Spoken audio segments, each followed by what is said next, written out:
Okay, let's unpack this. We are looking at a file today that is labeled scenario #11. Right. And I have to be honest, when you first sent this over, I thought we were going to be talking about, I don't know, a spy novel or That something. sounds dramatic, doesn't it? Scenario #11. It really does. It has that kind of redacted top secret vibe. But then I opened the folder, and the battlefield here isn't some server room, it's a laundromat. Yeah. And my first thought was, okay, quarters and washing machines. How deep can this possibly go? That is the trap everyone falls into. You walk past a laundromat, you see the rows of tumblers, and you think the business model is just, renting machinery. Just passive income. How hard can it be? Exactly. You think it's just soap and water. Yeah. But when you crack open these internal documents, specifically this case study on super clean laundry, you realize that is not where the money is made. No. The real business, the profit, is won or lost in what we call the operational architecture. Operational architecture. I wrote that down immediately because it feels like a very high-level term for, well, doing laundry. But that's what we're doing today. A deep dive into super clean and a pivot they made called the Power Pax transition. And I think we should set the expectation right now. Yeah. This is not a product review. We're not here to tell you which soap smells the best. Right.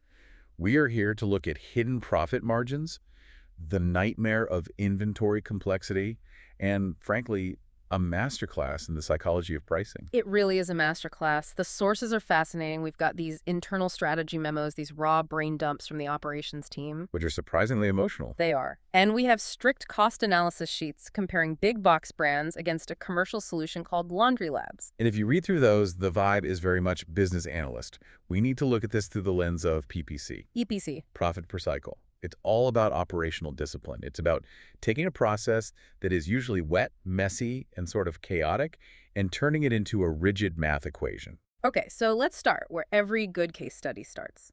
The problem. In scenario #11, the enemy is identified immediately. They call it detergent creep. It sounds like a horror movie monster. The attack of detergent creep. It does, but looking at the numbers, it kind of is a monster. So break down detergent creep for us. Because on paper, buying those big orange jugs of Tide or Gain, that seems like the smart play, right? That's the rookie operator mindset. It's the trap. You look at the competitor analysis in the files, you go to a wholesale club, you buy a massive 5-gallon jug of detergent. On paper, your cost per load looks incredible. We're talking, what, maybe 16 to 22 cents per load? Which is nothing. That's a rounding error. On a spreadsheet, yes. But spreadsheets don't account for human behavior. That 16 cents is what we call a theoretical margin. It assumes perfection. Total perfection. The reality gap is where detergent creep lives. You have hourly employees rushing, manually pouring this heavy liquid out of these giant jugs. And nobody measures perfectly. I mean, I don't even measure perfectly at home, and I'm paying for it myself. Never. The documents call it the glug-glug factor. Yeah. You tip the jug, glug, glug, glug. Oops, you just put in triple the amount. Or you spill it down the side of the machine, and that's not just wasted soap, is it? It cascades. No, and this is the part people miss. It's not just that you lost 10 cents of soap. Overpouring leads to oversudsing. Ah. Commercial washers are high efficiency. Too much soap. The machine has to run extra rinse cycles to clear it out. That's more water, more electricity, more time. And it damages the machine itself over time, right? It does. It damages the bearings because the suds create resistance. So that theoretical 16 cents, Eat balloons. it could be 40 cents, it could be 60 cents. You just don't know. You have a variable cost in a business that requires fixed precision. And that's a killer. There's a note here in the brain dump source that really stuck with me. It talks about labor friction. The blue goo. The blue goo. It mentions hauling these 40-pound buckets and cleaning up spills. Anyone who's run a laundry service knows exactly what that is. It gets on the floor, it's a slip hazard, it gets sticky, and someone has to clean that up. Right, and that's time.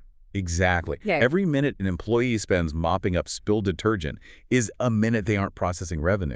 It's operational drag.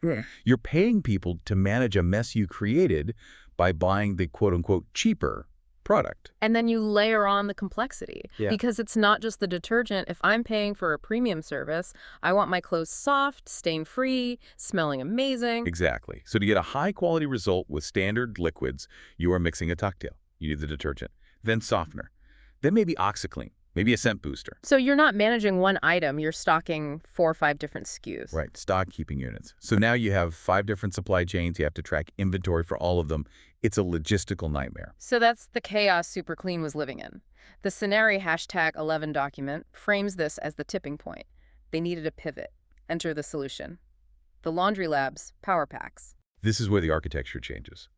They shifted from liquid jugs to a commercial-grade capsule system. Now, I want to look at the detergent math document because the numbers here are rigid. There is no wiggle room. And that's the point. A tub of 425 capsules costs exactly $119. Okay. That price certainty is the first win. But break that down to the unit cost. Got it here. It's a hard 28 cents per capsule. 28 cents. Now hold that number. Compare that to the theoretical 16 to 22 cents the liquid. So if I'm a business owner just looking at the sticker price, I'm saying, wait a minute, you want me to increase my costs? The liquid is cheaper. Correct. A rookie looks at the unit cost and walks away. But the savvy operator, the super clean operator, sees the dosage logic outlined in these docs. This is where the magic happens. The dosage logic is fascinating. It removes the employee from the decision. Small and medium machines up to 25 pounds get exactly 1 capsule. Cost 28 cents, period. And large machines, the 40 to 60 pounders, get exactly 2 capsules. Cost 56 cents, period. There was no pouring. There is no guessing, no glug-glug. You have standardized the entire washing process. It's a foolproof system. And you eliminate waste. You eliminate spills. But more importantly, think about inventory. We talked about that nightmare of 5 different bottles. This is a 5-in-1 formula. Right. I was skeptical of this at first. All in one usually means it's not great at anything. But this has detergent, softener, antibacterial agents, scent, and color protection. So operationally, what does that do to your shelf space? Well, I stopped buying the softener. I stopped buying the OxiClean for most loads. I stopped buying the scent beads. You reduce your inventory complexity from 5 items down to 1. Yeah. Think about the cash flow. Instead of money tied up in 5 inventories, you have 1 tub. And the brain dump mentions this is a huge win for logistics. Fewer trips to the store, less space used. Literally and figuratively cleaner. And, the source does briefly mention the sustainability angle biodegradable recyclable tub, which is a nice bonus. But reading between the lines. Yeah, reading between the lines of Scenario #11, let's be real. The operators are doing this for the mess-free precision. It's about operational rigor. Okay, so the capsules stabilize costs and clean up the back room. But here is where it gets really interesting for me. The revenue protection strategy. This is the genius part. This is why they're not just doing laundry. They're playing 4D chess. So let's look at their pricing tiers. They have Wash Dry Go, the intro tier, at 75 cents a pound. And then Wash Dry Fold, the premium tier, at $2.35 a pound. Standard stuff, right? You pay more for the folding. But look closer. Look at the rule about brand preference. It says here, if a customer in the introductory tier demands Tide or Gain, Super Clean applies a $1.50 big box upcharge. $1.50. Let's just pause and appreciate that. The operator has decided their standard, efficient process uses the Power Pax. That costs them 28 cents. Right. That's the baseline. If a customer comes in and says, no, I want the orange bottle I see on TV, the operator says, sure, but that's a custom request. And they charge $1.50 for it. But wait, the cost difference between the pod and liquid is basically nothing. Exactly. That is a psychological play. Yeah. The operator wants to use the Power Pax. It's faster, cleaner, easier. But they know customers have emotional attachments to brands like Tide. Years of marketing. You trust what you know. It is. So instead of fighting it, they monetize it. They turn the customer's brand loyalty into a high-margin revenue stream. So if the customer insists on the old, inefficient way, you make an extra $1.50 in pure profit on that load. That $1.50 covers the cost of the liquid 5 times over. You're making more money on the soap than you are on the machine's electricity. That's incredible. You're charging the customer a premium to use the product that's more annoying for you to handle, but the markup is so high it covers the hassle and then some. It creates a win-win, but heavily weighted toward the business. Wow. If the customer accepts the standard Power Pax, great. The operation is streamlined. If the customer demands the big box, great. You just boosted your margins significantly. You can't lose. And it positions the Power Pax as the standard of excellence, right? It's the default professional solution. Precisely. It flips the script. The house brand is now the high-tech solution. The national brand is the legacy upcharge. And for the high-ticket wash-dry fold service, the premium detergent is just included. Right, because at that price point, you're selling the result, not the ingredients. You don't line item the soap. But for the lower tier, that upcharge is a nudge. It guides the customer toward the behavior the business wants. It's behavioral economics applied to dirty laundry. It really is. So the strategy is sound, the math works, but does the stuff actually work? Because efficiency means nothing if the clothes come back smelling bad. That is the ultimate risk. If you switch your whole operation to a new chemical and customers hate it, you're done. So let's look at the user and performance feedback section. The first thing that jumps out is the scent profile. Fresh linen and lavender seem to be the big hits. And that's a subtle but important detail. If you walk into a laundromat and it smells musty, you leave. If it smells like lavender, you feel like your clothes are getting cleaner before they even start. But I have to read this one review from a user named Jason. It's actually hilarious, but it points to a real metric. He says, "I'm pleasantly surprised that these actually took the old smells out of my gym clothes." Okay, gym funk, that is the ultimate test. That is. And then he adds, "They made me smell like Christopher David and Tony Rodriguez, which was an automatic level up, and got me 2 new women's numbers at the gym." I mean, we can't promise that scenario #11 guarantees phone numbers. No guarantees. But, joking aside, that speaks to a real problem. Synthetic fabrics holding onto odors. If this stuff can strip that out, that's huge validation. There's also the teenage son test mentioned in another review. Again, high praise. If you can handle a teenage boy's laundry, you can handle anything. And another point that caught my eye was wrinkle reduction. A user said clothes didn't come out of the dryer as wrinkled. Why does that matter for the business? Think about the labor. For a wash-dry fold service, your staff has to fold those clothes. If the clothes are less wrinkled, the folding process is faster. So it's another efficiency gain hidden inside the capsule. Faster folding means lower labor cost per pound.